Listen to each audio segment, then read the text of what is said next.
জাতি যুৱ ছাত্ৰ পৰিষদ যোৰহাট জিলা সমিতিয়ে যোৰহাটৰ উপায়ুক্ত মহোদয়ৰ যোগেদি অসমৰ মুখ্যমন্ত্ৰী মহোদয়লৈ আমাৰ অনুসূচিত জাতিৰ 4টা মূল দাবী অনুসূচিত জাতিৰ ছাত্ৰ জলপানী নিয়মীয়াকৰণ কৰা, অনুসূচিত জাতিৰ ছাত্ৰ জলপানী নিয়মীয়াকৰণ কৰা, অনুসূচিত জাতিৰ বেকলগ পদসমূহ পূৰণ কৰা, মিছন ভূমিপুত্ৰ বন্ধ কৰা, অনুসূচিত জাতিক স্বায়ত্তশাসন প্ৰদান কৰা আৰু পদোন্নতিত শ্ৰেষ্ঠতাৰ ভিত্তিত পদোন্নতি দিয়া। এই 4টা মূল দাবী লৈ পেলাই আমি অসমৰ মুখ্যমন্ত্ৰী মহোদয়লৈ যোৰহাটৰ উপায়ুক্ত মহোদয়ৰ যোগেদি স্মাৰকপত্ৰ প্ৰদান কৰিছোঁ।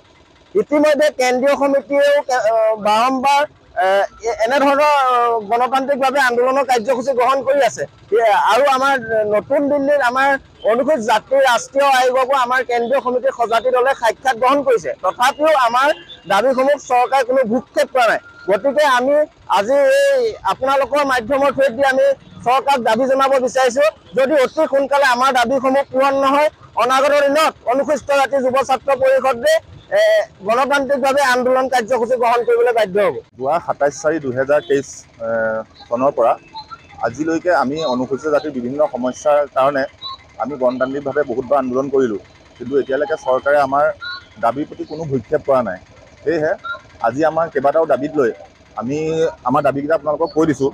অনুসূচিত জাতিৰ ছাত্ৰ জলপানী নিয়মীয়াকৰণ, পদোন্নতি সংশোধনী আইন অনুযায়ী জ্যেষ্ঠতাৰ ধাৰাবাহিকতা অক্ষুণ্ণ ৰখা, বেকলগ পদ পূৰণ আৰু অনুসূচিত জাতিক স্বায়ত্তশাসন প্ৰদান কৰাৰ সন্দৰ্ভত আমি যোৰহাট উপায়ুক্ত মহোদয়ৰ যোগেদি মুখ্যমন্ত্ৰীলৈ এখন স্মাৰকপত্ৰ প্ৰদান কৰোঁ আৰু আশা ৰাখিছোঁ অতি সোনকালে মুখ্যমন্ত্ৰী মহোদয়ে আমাৰ এই অনুসূচিত জাতিৰ সমস্যাসমূহ পূৰণ কৰিব। আৰু যদি অনাগত দিনত অনুসূচিত জাতিৰ এই সমস্যাসমূহ পূৰণ নকৰে, তেনেহ'লে আমি গণতান্ত্ৰিকভাৱে আন্দোলনৰ কাৰ্যসূচী ল'বলৈ বাধ্য হ'ম। জাতি যুৱ ছাত্ৰ পৰিষদ যোৰহাট জিলা সমিতিয়ে যোৰহাটৰ উপায়ুক্ত মহোদয়ৰ যোগেদি অসমৰ মুখ্যমন্ত্ৰী মহোদয়লৈ আমাৰ অনুসূচিত জাতিৰ 4টা মূল দাবী অনুসূচিত জাতিৰ ছাত্ৰ জলপানী নিয়মীয়াকৰণ কৰা, অনুসূচিত জাতিৰ ছাত্ৰ জলপানী নিয়মীয়াকৰণ কৰা, অনুসূচিত জাতিৰ বেকলগ পদসমূহ পূৰণ কৰা, মিছন ভূমিপুত্ৰ বন্ধ কৰা, অনুসূচিত জাতিক স্বায়ত্তশাসন প্ৰদান কৰা আৰু পদোন্নতিত শ্ৰেষ্ঠতাৰ ভিত্তিত পদোন্নতি দিয়া। এই 4টা মূল দাবী লৈ পেলাই আমি অসমৰ মুখ্যমন্ত্ৰী মহোদয়লৈ যোৰহাটৰ উপায়ুক্ত মহোদয়ৰ যোগেদি স্মাৰকপত্ৰ প্ৰদান কৰিছোঁ।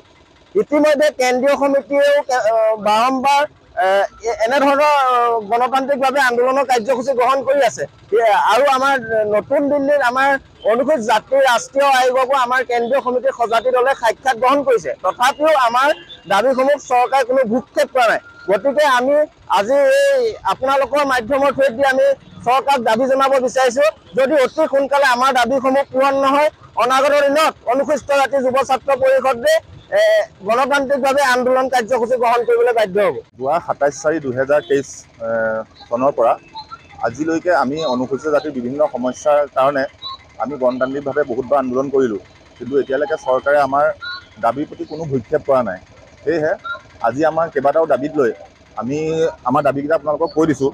অনুসূচিত জাতিৰ ছাত্ৰ জলপানী নিয়মীয়াকৰণ, পদোন্নতি সংশোধনী আইন অনুযায়ী জ্যেষ্ঠতাৰ ধাৰাবাহিকতা অক্ষুণ্ণ ৰখা, বেকলগ পদ পূৰণ আৰু অনুসূচিত জাতিক স্বায়ত্তশাসন প্ৰদান কৰাৰ সন্দৰ্ভত আমি যোৰহাট উপায়ুক্ত মহোদয়ৰ যোগেদি মুখ্যমন্ত্ৰীলৈ এখন স্মাৰকপত্ৰ প্ৰদান কৰোঁ আৰু আশা ৰাখিছোঁ অতি সোনকালে মুখ্যমন্ত্ৰী মহোদয়ে আমাৰ এই অনুসূচিত জাতিৰ সমস্যাসমূহ পূৰণ কৰিব। আৰু যদি অনাগত দিনত অনুসূচিত জাতিৰ এই সমস্যাসমূহ পূৰণ নকৰে, তেনেহ'লে আমি গণতান্ত্ৰিকভাৱে আন্দোলনৰ কাৰ্যসূচী ল'বলৈ বাধ্য হ'ম।